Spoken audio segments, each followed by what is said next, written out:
અરુણાના કિચનમાં તમારું સ્વાગત છે। આજે આપણે બનાવીશું ભરેલા પરવળનું શાક। જો તમને મારો આ વિડીયો સારો લાગે તો લાઈક કરજો, સબસ્ક્રાઈબ કરજો। સબસ્ક્રાઈબ કર્યા પછી બાજુમાં આપેલા બેલ આઇકનને દબાવજો અને શેર કરજો। ભરેલા પરવળનું શાક બનાવવા માટે મેં 500 ગ્રામ જેટલા પરવળ લીધા છે અને આને ધોઈ નાખ્યા છે। હવે આપણે આ રીતે બે બાજુથી એને કટ કરીશું અને આ રીતે ધીરે ધીરે આને છોલી લઈશું।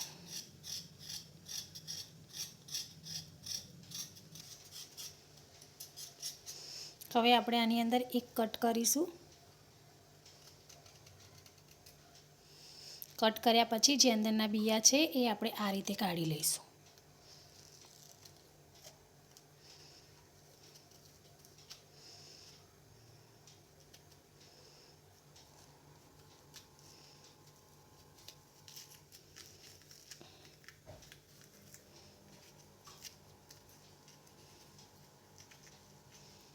આ રીતે આપણે ફેંકી નથી દેવાનું, એનો પણ આપણે ઉપયોગ કરીશું।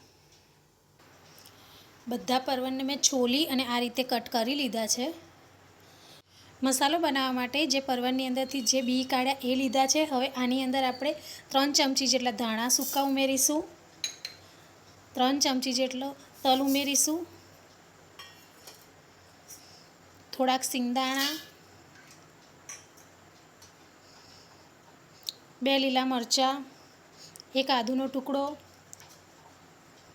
અને થોડુંક લસણ।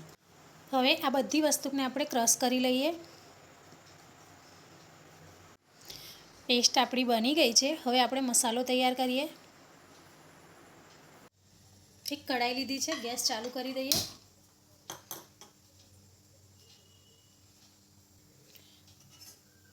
બે ચમચી જેટલું ઓઇલ ઉમેરીશું,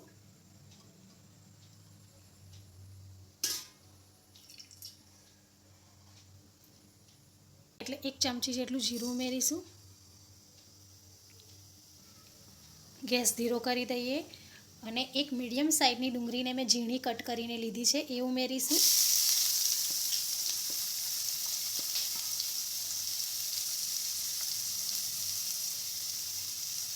અને આપણે થોડી વાર શેકીશું।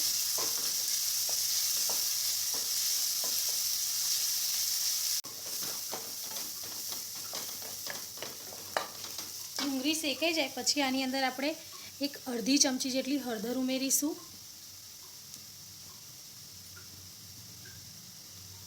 એક અડધી ચમચી જેટલું લાલ મરચું, 1 ચમચી જેટલો ગરમ મસાલો। થોડી વાર આને પણ શેકી લઈએ।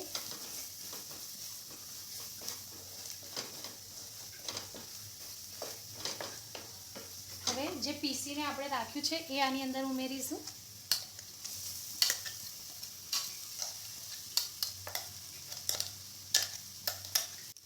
સ્વાદ પ્રમાણે મીઠું ઉમેરીશું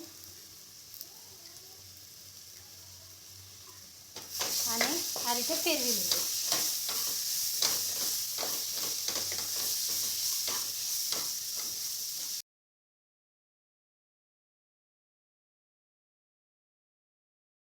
મિક્સર જારમાં આને આપણે પીસ્યું હતું એમાં થોડું પાણી લઈને અને આની અંદર ઉમેરીશું।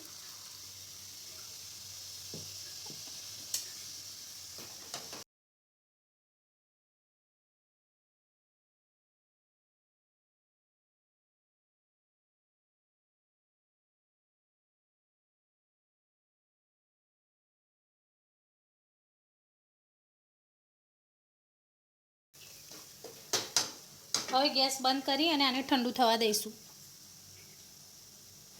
આ ઠંડુ થઈ ગયું છે। હવે 1 લીંબુનો રસ ઉમેરીશું, 1 ચમચી જેટલી ખાંડ ઉમેરીશું, થોડા લીલા ધાણા ઉમેરીશું,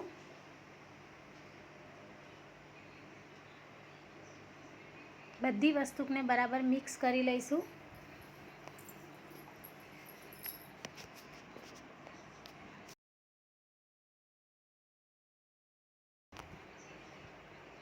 હવે જે પરવળ કાપીને રાખ્યા છે એ લઈશું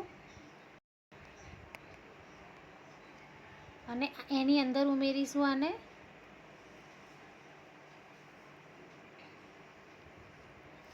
એક એક કરીને હું આ રીતે બધા જ પરવળની અંદર મસાલો ભરી દઈશ.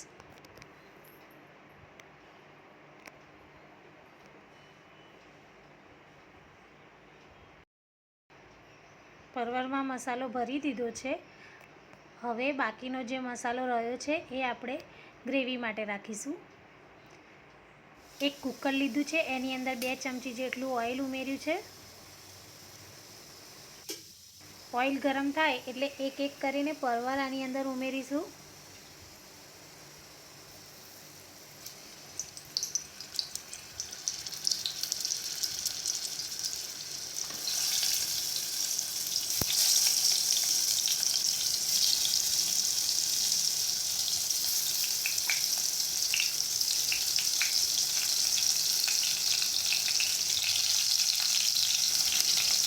જે મસાલો વધ્યો છે એ પણ આની અંદર ઉમેરી દઈશું.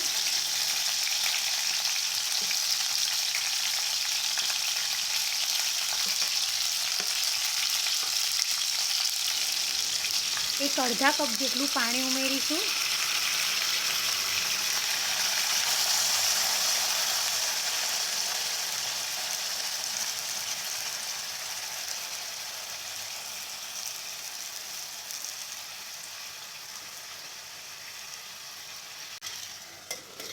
હવે કુકરનું ઢક્કણ બંધ કરી અને 2 સીટી વાગવા દઈશું.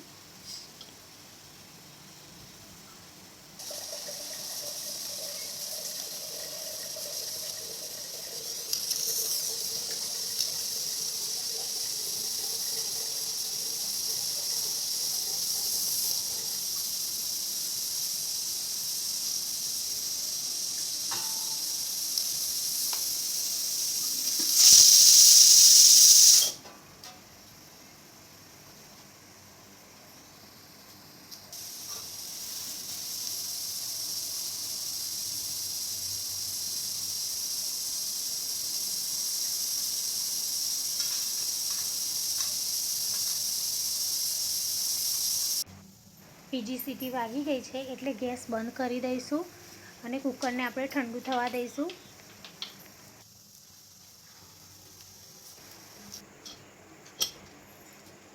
હવે કુકરને ખોલીને જોઈશું. ભરેલા પરવળનું શાક બનીને તૈયાર છે. જો તમને મારો આ વિડીયો સારો લાગે તો લાઈક કરજો, સબસ્ક્રાઈબ કરજો. સબસ્ક્રાઈબ કર્યા પછી બાજુમાં આપેલા બેલ આઇકનને દબાવજો અને શેર કરજો.